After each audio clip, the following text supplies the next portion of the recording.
भागवत महापुराण की जय। कृष्ण कन्हैया लाल की जय। राधा रानी की जय। भगवान श्री कृष्ण के सभी भक्तों को राधे राधे। जय श्री कृष्ण। आज मैं आपको सुनाऊंगी भागवत महापुराण में चतुर्थ स्कंद में 12वां अध्याय, ध्रुव को कुबेर का वरदान और विष्णु लोक की प्राप्ति। श्री मैत्रेय जी ने कहा, विदुर जी, ध्रुव का क्रोध शांत हो गया।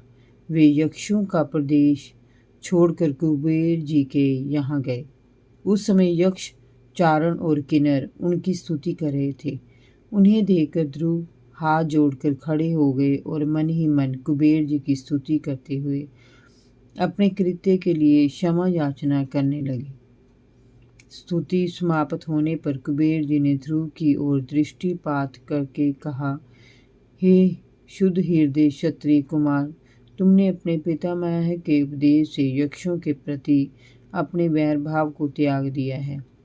इससे मैं बहुत प्रसन्न हूँ। वास्तव में ना तो तुमने यक्षों को मारा है और ना यक्षों ने तुम्हारे भाई को। समस्त जीवों की उत्पत्ति और विनाश के कारण सभी महाकाल ईश्वर हैं। ये मिथ्या बुद्धि के मैंने ये किया अथवा तूने ये किया जीव को अज्ञान के कारण ही प्राप्त होती है। अज्ञानवश वह इस शरीर को ही आत्मा मान लेता है, अर्थात इसे ही कर्ता समझने लगता है। तभी ऐसा प्रतीत होता है जैसे स्वप्न में देखे कि किसी कर्म को जीव अपने द्वारा किया गया मान बैठता है। इसी कारण ये मनुष्य का जीवन संसार के विविध बंधनों में फंसकर अनेक दुख उठाता है। ध्रुव, अब तुम जाओ और भगवान की आराधना में अपना समय व्यतीत करो। भगवान तुम्हारा कल्याण करेंगे। तुम्हें संसार के इन बंधनों से मुक्ति पाने के लिए श्री हरि की आराधना करनी चाहिए।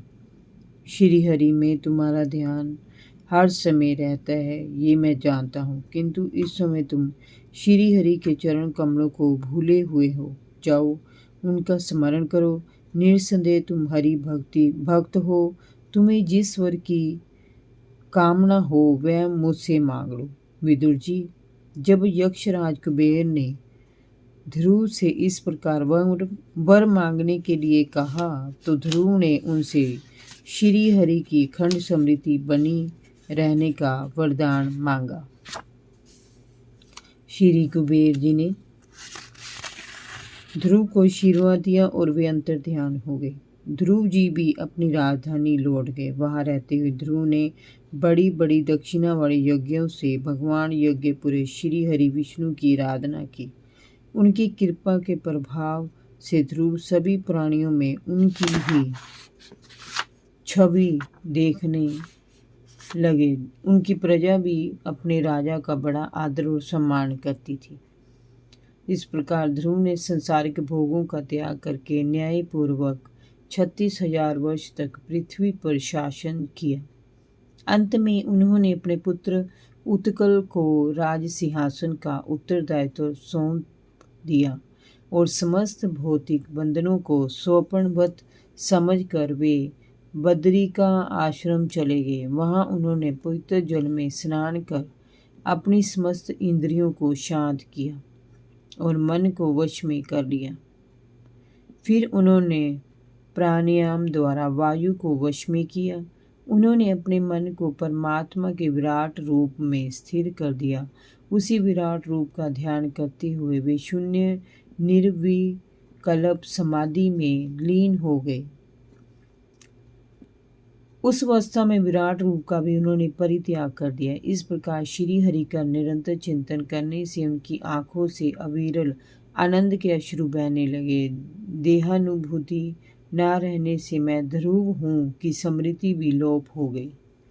उसी समय ध्रुव जी ने आकाश से एक बड़ा ही सुंदर विमान उतरते देखा। उसकी अद्वितीय प्रकाश किरणों से 10 दिशाएं आलोकित हो उठी। उस यान में चतुर्भुजधारी भगवान के 2 पार्षद सुनंद और नंद विराजमान थे।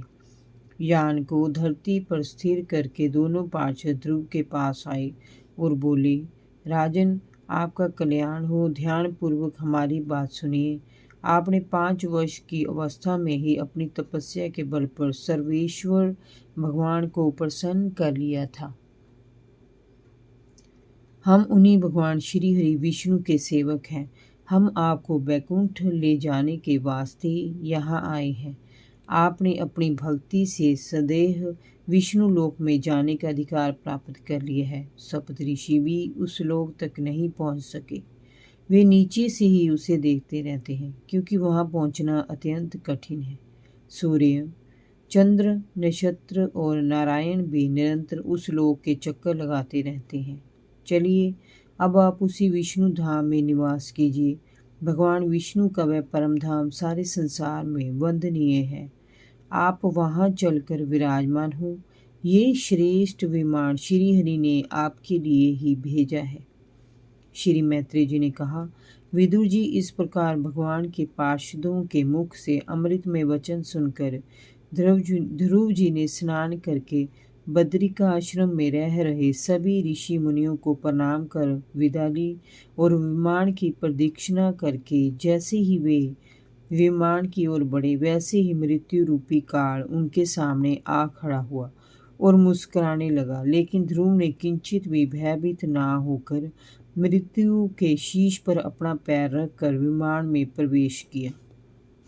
उसी समय ध्रुव को अपनी माता का ध्यान आया तो श्री हरि के पार्षद सुनंद और नंद ने उनके मन की बात जानकर उनसे कहा कि उनकी माता सुनुति तो पहले ही उनसे आगे एक अन्य विमान से विष्णु लोक जा रही है।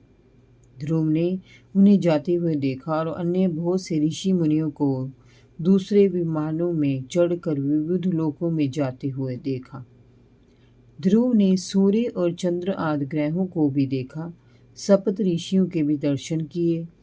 उन्हें पीछे छोड़ते हुए वे तीव्र गति से विष्णु लोक पहुँचे। इस लोक में उन्हीं की पहुँच होती है जो दिन रात प्राणियों के कल्याण के लिए शुभ कर्म करते रहते हैं, जिनका हृदय सदैव शांत रहता है, जो समदर्शी हैं, शुद्ध चित्त वाले और सभी प्राणियों को प्रसन्न करने वाले हैं।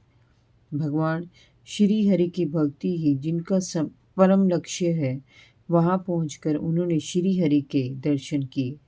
विदुर जी, इस प्रकार उतानपाद के पुत्र भक्त ध्रुव ने तीनों लोकों से ऊपर उस विष्णु लोक को प्राप्त किया। उस लोक की महिमा समय देव ऋषि नारद ने प्रचेताओं की यज्ञशाला में इस प्रकार गाई। पति परायण सनुति के पुत्र ध्रुव ने अपनी तपस्या के बल पर जिस प्रकार का परम पद विष्णु लोक में प्राप्त किया, वैसे पद को पाने के लिए ऋषि मुनि निरंतर प्रभु की आराधना किया करते हैं, किंतु फिर भी वे वहां नहीं पहुंच पाते। साधारण राजाओं की तो बात ही क्या है, भगवान तो भगत के वश में होते हैं। तभी तो अपनी 5 वर्ष की अवस्था में ध्रुव ने भगवान श्री हरि के दर्शन पाए और उनसे ध्रुव पद प्राप्त किया। विदुर जी, साधुजन इस ध्रुव चरित्र की बड़ी प्रशंसा करते हैं। ये चरित्र धन, यश, आयु की श्री वृद्धि करने वाला अत्यंत पवित्र और अति मंगलमय है। इससे स्वर्ग की प्राप्ति होती है, जीवन मरण के चक्र से मुक्ति मिलती है, समस्त पापों का नाश होता है, दुखों का अंत होता है और भगवान की भक्ति करने की प्रेरणा प्राप्त होती है। ध्रुव जी के इस चरित्र का कथन और श्रवण प्रातः और सायंकाल नित्य करना चाहिए। ध्रुव जी के कर्म सर्वत्र प्रसिद्ध और पवित्र है।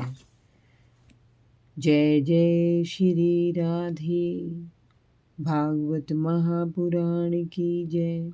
कृष्ण कन्हैया लाल की जय। राधा रानी की जय।